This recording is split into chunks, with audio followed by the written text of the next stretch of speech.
Bonjour tout mes super branchés, on est de retour pour une nouvelle vidéo du jour avec les 6 pronostics de mercredi. À ne pas oublier la vidéo de mardi est en ligne avec 8 pronostics. N'hésitez pas à la regarder, il y a des valeurs plutôt intéressantes à les choper. Et comme toujours, si le contenu vous plaît, faites-moi voir vos magnifiques pouces bleus l'équipe. C'est bon pour le développement de la chaîne et cela aide au référencement. Par contre, si vous êtes nouveau ici, c'est le moment idéal, abonnez-vous. Abonnez-vous en activant la cloche de notification pour rater aucune de nos prochains contenus, puisqu'il va y avoir pas mal de pronostics l'équipe. C'est bientôt le retour de la Ligue des Champions et il y a la Coupe du Monde en ligne. Donc n'hésitez pas l'équipe, c'est le moment idéal. Abonnez-vous en activant la cloche de notification. Et comme toujours, si vous voulez plus de paris sportifs, je vous invite également à rejoindre le Telegram de Jérémy. C'est un groupe dans lequel on vient de dépasser la barre des 2000 abonnés. Le lien se trouve dans la description. Le premier match du jour oppose Bournemouth-Wolverhampton. Du côté des promus, après une très bonne entrée en jeu pour une victoire 2-0 contre Aston Villa, la dynamique sur les dernières rencontres reste très mauvaise. 3 défaites consécutives, des défaites tout de même logiques contre les gros, soit 4-0 contre Manchester City, 3-0 contre Arsenal et la longue défaite 9-0 sur le terrain de Liverpool. Alors que de l'autre côté, Wolverhampton c'est tout de même moyen sur le début de saison pour 2 nuls, 2 défaites. Une formation avec le niveau et surtout l'expérience de Premier League, je m'attends à ce qu'il performe.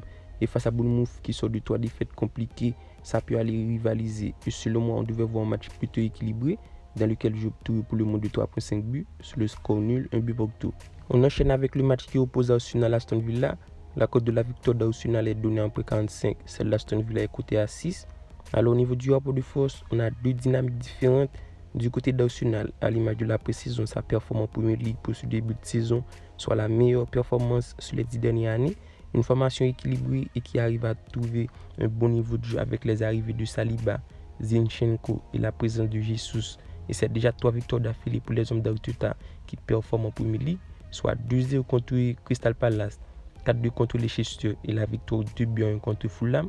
Et face à Aston Villa, c'est le match parfait de performer puisque du côté d'Aston, ça ne va plus, c'est déjà 3 défaites, 1 victoire. Et les joueurs se font siffler déjà par les supporters. Et face à Arsenal, ça s'annonce compliqué. Je le vois enchaîner une mauvaise performance.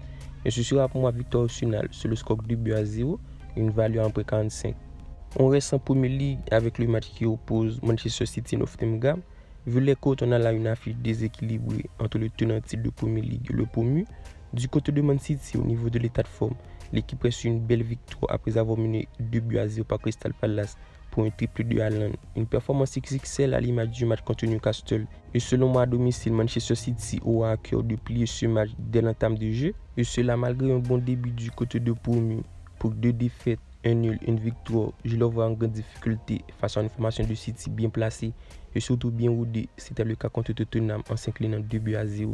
Par contre, face à l'adversité en face qui a beaucoup plus de taille, je m'attends à ce que City se rassure dès le premier mi-temps. Vous l'aurez compris, ce sera pour moi victoire de City en première mi-temps. Le match suivant oppose Antwerp Saint-Gilloise. C'est le deuxième qui reçoit le 5e au classement. Alors on devrait voir un match plutôt équilibré. On a 2 formations avec un bon niveau de jeu. Du côté d'Antwerp, après un début de saison satisfaisant, l'équipe peut se fixer de grands objectifs. Au niveau de l'état de forme, ça reste une belle victoire 2-1 contre la Gantoise. Soit 5 victoires consécutives, une dynamique sensationnelle portée par un bon effectif avec la présence de Nengolan, Johnson, Frey en attaque. Par contre, de l'autre côté, on a tout de même une belle formation qui reste une belle dynamique, soit 2 victoires consécutives. Il gagne 2 buts en un coup, 2 buts en un délai, même si pour autant ça reste joueuse. Mais face à Antwerp, je m'attends à un très bon match. Et selon moi, Antwerp est 2 camps des visiteurs. Vous l'aurez compris l'équipe, j'opte pour la double chance d'Antwerp plus 1.5 buts sur le score 2 buts en 1. Le match suivant oppose Juventus-Pisa. Au niveau de l'état de forme, on a 2 formations qui restent sur un nul. Du côté de Juventus, malgré les absents cadres avec la blessure de Pogba, la blessure de Di Maria et l'absence de longue date de Chiesa, on a une formation qui fait le taf, soit 3 matchs sans défaite pour 2 nuls, 1 victoire. Il gagne 3-0 Sassuolo, 0-0 contre Sampdoria et le nul, 1 but partout contre Roma. Et face à Spezia qui tout de même fait un bon début pour une victoire, 1 nul, 1 défaite. Une formation qui, à l'instar de la saison passée, présente des lacunes en défense. Et pour cette nouvelle saison, c'est déjà 5 buts encaissés pour 3 marqués. Et face à Juventus, on doit avoir du but. Sur les 5 derniers rencontres, on a eu 4 matchs avec un over. Vous l'aurez compris l'équipe, je vais en ce sens et j'obtiens pour le plus de 2.5 buts sur le score 3 buts à 1. Le dernier match de la vidéo oppose Marseille-Clermont. Du côté de Marseille, on a là une formation qui impressionne sur ce début de saison et cela grâce à un mercato intelligent avec les arrivées d'Alexis Sanchez, Jonathan Klaus, Nuno Tavares, qui pour moi fait un début impeccable, soit 3 victoires, 1 nul. Une dynamique sensationnelle pour les hommes du Gotudo au moment de recevoir l'équipe du Clermont et qui malgré ces 2 victoires, 4-2 contre Reims, 1-0 contre Nice, c'est tout de même 2 défaites, 2 buts 1 contre Lorient et la longue défaite 5-0 contre PSG. Une formation qui à l'instar de la saison passée fait un poil meilleur, mais c'est pas pour moi l'équipe le plus solide, ça reste d'autant plus fébrile. Et face à Marseille qui reste impeccable dans l'entrée en jeu, je vois une victoire de Marseille sur le score 3-1, une cote à 1,36.